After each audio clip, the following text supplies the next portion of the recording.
What's going on, Titan Nation? I'm Titan Anderson. You cannot spell Titans without putting that T-A in it. Let's go. I'm pissed the fuck off.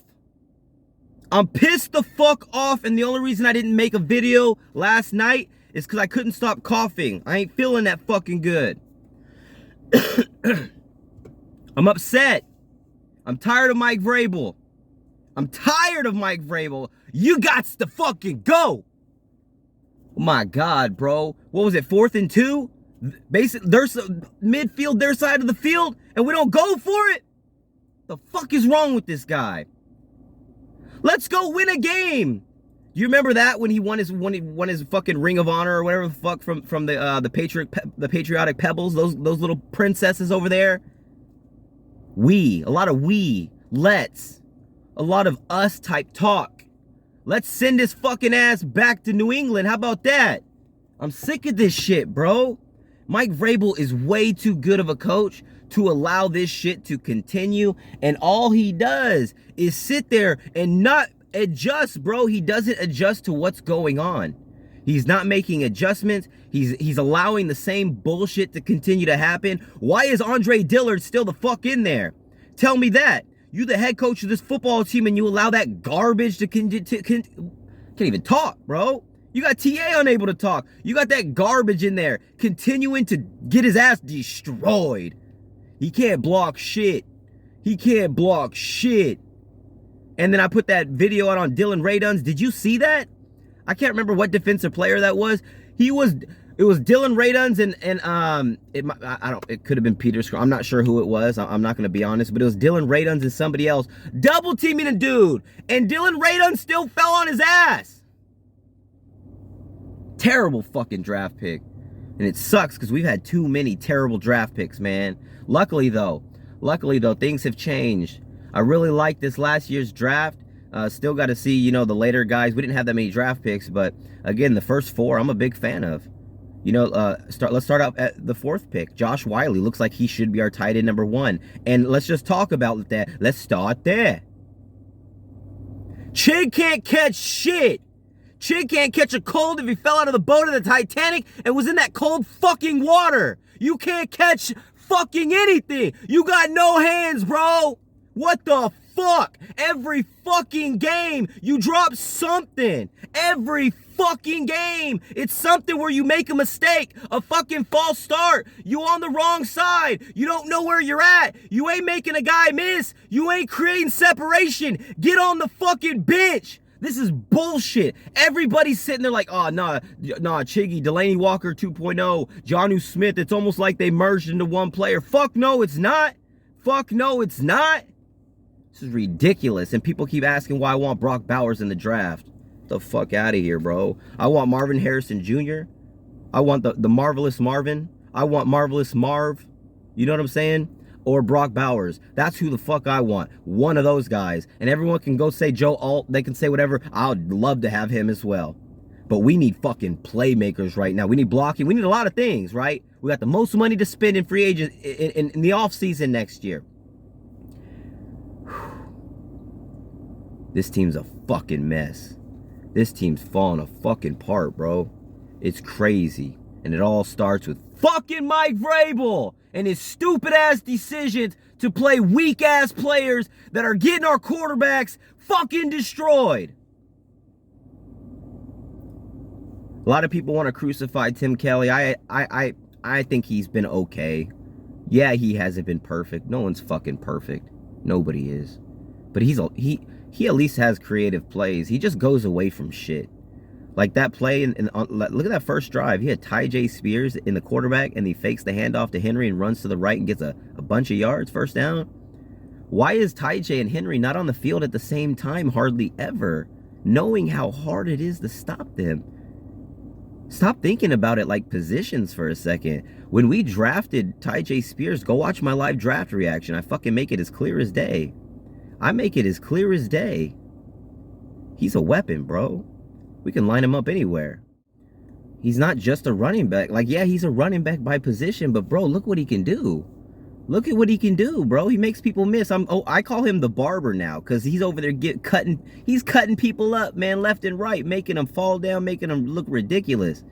Why not use him in ways to where we can do different things? Him and Henry in at the same time is going to be scary because you don't know where it's going. You have no idea. So at the end of the day, I think, you know, with our offense being so damn terrible and not having the speed or the weaponry around to make enough plays to do work, you got to have TIJ in there as more of a weapon than just a running back. Have him and Henry in there every single time. Get him and Henry 30 combined carries every game. Like, I don't know why we don't do that. When Henry has 20 plus carries, we're undefeated. And everyone can go back and saying, oh, well, it's hard. You can't always get. Yes, you can.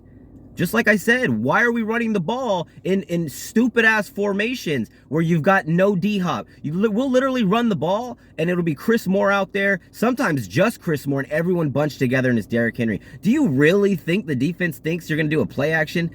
Fuck no, not out of that fucking formation. Like, that's what I'm saying. There's ways to disguise and do things at such a higher level, and Tim Kelly's just not that.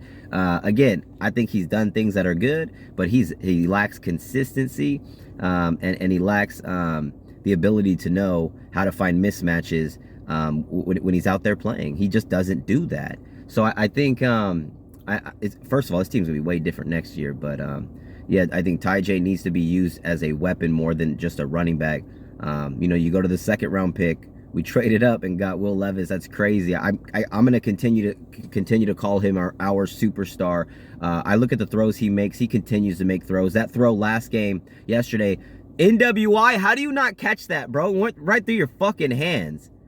NWI is, like, no disrespect, but he has one gear. And it's called run. And it's not very fast. That's a walk-off touchdown. Anybody else who can run faster than 4.25 in the 40-yard dash. Like, come on, bro. It's dropped right there. I mentioned before, CHIG can't catch worth a shit. Josh Wiley needs to be the starting tight end. Traylon Burks, just sadly, he's just always hurt. You know, we don't even know how to approach that. And then the first round pick, Peter Skoronski, may be our only good blocker. Daniel Brunskill is okay at times. Aaron Brewer looks like a college player. Like, he doesn't even look like a blocker, bro. He's so thin. It's weird. It's so weird. Someone needs to reweigh him. He ain't 300 pounds. Dare I say Dillard? Dare I say Radons? Dare I say I can go Hubbard? Nobody's playing good except Peter Skoronski. And he ain't playing. I mean, he's okay, but like, it's like, if you ain't got nobody else out there to have your back and help you do anything, then it's going to look bad on, you know what I'm saying, regardless. So it's like, we got to figure out ways to get rid of the ball quicker, and that's on Tim Kelly and Mike Vrabel to draw shit up the right way and get this shit right. Look at the Raiders, bro. They bring in Antonio Pierce, bro, the linebacker everybody knows from the fucking, from the Giants, right?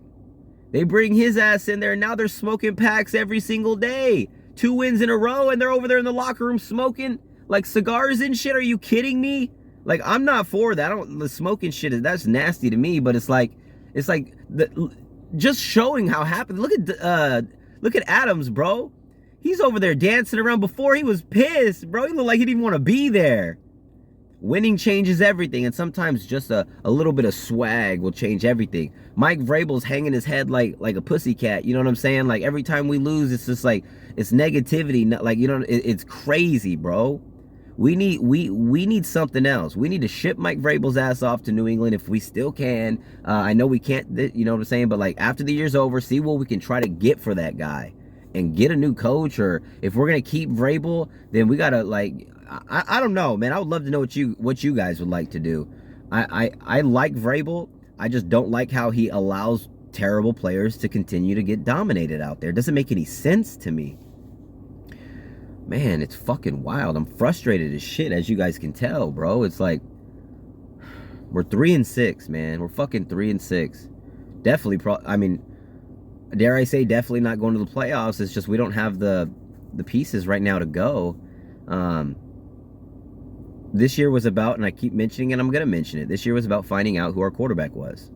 Who's after Tannehill? Is it Malik or is it Will? And we already know it's Will Levis. Now we got to give him some time. He was hit, what, 11, 12 times? It's too many times, bro. Too many times. And then when you got guys like CHIG dropping balls every single time, guys doing false starts, guys just allowing him just to get pounded, allowing the running backs not to have any room. Like, it's tough, bro. The receivers that we have don't even have time to get down the field to make a route. And they're slow as hell anyway. So it's like, it's crazy. And then D-Hop's even telling everybody, like, they're always keeping safety help 9 times out of 10 on him. Because they know none of our receivers are going to do anything in that situation. So people are starting to play around that. They're just gonna say, look, no, don't let D-Hop win. Anyone but D-Hop. And that's going to be everyone's mentality. But again, if everyone wants to keep beating us, they're realistically just allowing us to grab Bowers or grab Marvin Harrison Jr. You don't want that to happen. You don't want that to happen. And I'm telling you, what would be more funnier than seeing Marvin Harrison Jr. in two-tone blue destroying the Colts twice a year, every single year for the next 10, 15 years? That just sounds good to me. So again, I want that to happen. But again, I never want to lose. I never sit there and want to lose. So anytime you go to my live watch parties, you guys are going to see it's all we got to win. It's never let's lose. I don't believe in that. So, but this last game, just terrible. Just fucking terrible. Didn't use Henry right. When we did run Henry, it was so obvious. The plays were fucking pathetic. Just obvious runs up the middle, that type of shit. Guys dropping balls, penalties. The refs continue to fuck us. You know, the list goes on, and you know, we're playing like shit as well. Like everything that I just named, overall as a team, the Titans are just not a very good team. We're undisciplined and we're playing like shit. That's just a fact. Look at CJ Stroud and the Texans over there. Dude's amazing. And it's funny because I've said this before. If you give CJ Stroud time, he's going to kill you. I call him Jason Voorhees. I have videos on this. I call him that because he doesn't talk that much. He'll talk when he needs to talk. But if you give him time, just like if you give Jason Voorhees time to catch you, he's going to carve your ass up like a pumpkin. I'm telling you. And that's what he's been doing. He's killing everybody. You give him time, and now he's in MVP category in the talks. Well deserved. I hate the Texans. But when I see somebody balling, I'm going to give them the props that they deserve. Unless they're the Jaguars. They don't get, fuck them. Fuck the Texans too. But I'm you know, jokes aside, they're balling out. And look at Trevor Lawrence. Trevor Lawrence is playing like shit. They're not winning because of Trevor Lawrence. They're winning because the defense is playing well. That's why. A lot of weapons on that offense as well. It's weird. It's weird sitting here, you guys. We've got guys going to the Eagles, guys turning to San Francisco fans, guys just not happy with the Titans, don't even want to watch the Titans anymore because our quarterback is from Kentucky. It's ridiculous. You know, went to Kentucky to school or whatever. We got to figure it out what we're gonna do. It's there's still a lot of season left. You know, who knows? Maybe we can go on a winning streak. Unlikely, but we'll see. But yeah, this past loss just showed, you know, we didn't score. We continue to go away from Henry, and I think it's a real possibility that Henry just walks at the end of the year. I know we didn't want to trade him or whatever. Maybe we should have, but I'm glad we didn't. I just don't want him to go anywhere. But it's just at the point where Tim Kelly don't like using him. Tim Kelly don't like playing through him, and you know, that's on them. I think it's stupid. It's clear when we are, you know, focusing our offense on Derrick Henry, and through Derrick Henry we're undefeated, and I stand on that. You know, we're not going to win a lot of games this year if we don't play the way we're supposed to play. We're a run-first football team built behind this king mammoth running back, and we're not even using him. So we'll see what happens. This loss, it hurts. It still sucks. Any loss hurts and sucks, to be honest. But you know, when you lose this way, it's tough. You know, you don't even score. You know, you hear Big Jeffrey Simmons saying we got to score more points. And then I hear some people in the Titans Nation calling out Jeffrey Simmons like he needs to do better. How about Harold Landry starts winning one-on-ones more often? How about that? How about Arden Key starts showing up again? He's one-on-one as well. I mean, Danico Autry's kind of been banged up a little bit here and there, but, you know, he's still making his name shown. Pop-Tart's been in and out. We're a beaten and battered football team, fellas, but I think we got to use this year, the rest of this year, to figure out who we are, or maybe who we even want to be. If Derrick Henry's not here next year, that means Ty J will get the reins. You'll obviously have to draft it. We'll probably draft another running back or just use Chestnut. I don't know. I would like to know what you guys think about that. Obviously, you know, with Derrick Henry talking and stuff like that, you can clearly hear, it sounds almost like, I don't want to say depression, but it just sounds like he's not having fun at all. Miserable. That's probably a better way to put it. Yeah, man, losing this past game was embarrassing. Just fucking embarrassing. Can't believe we didn't even get any points. The Tampa Bay Buccaneers, Mike Evans, and shout out to the Bucs, man. Mike Evans continues to show he's one of the better receivers in football. Continues to slide under the radar. Continues to put up 1,000-yard receiving years. Every single year he's done it. You know, 6'4", 6'5" frame. A lot of people don't even know he played with Johnny Manziel and saved Johnny Manziel, a.k.a. Johnny Football, so many times. Johnny Manziel in college would just throw that shit up, and Mike Evans would three hop over people. It's crazy, bro. Anyway, soul searching, man. I think next game's gonna say a lot about this football team. It's gonna say a lot about the direction going forward. If Derrick Henry goes another game in a row without reaching 20 carries, then it's just like, what are we doing here? The fuck are we doing? Start using Derrick Henry and Ty J. Spears together at the same time. Start doing more Wild King formation. Why not? There's ways to do this. Mike Vrabel, get it together, buddy. Get it together. I love you guys, man. Tighten up, Code Blue Cyclops swag. You cannot spell Titans without putting that T-A in it.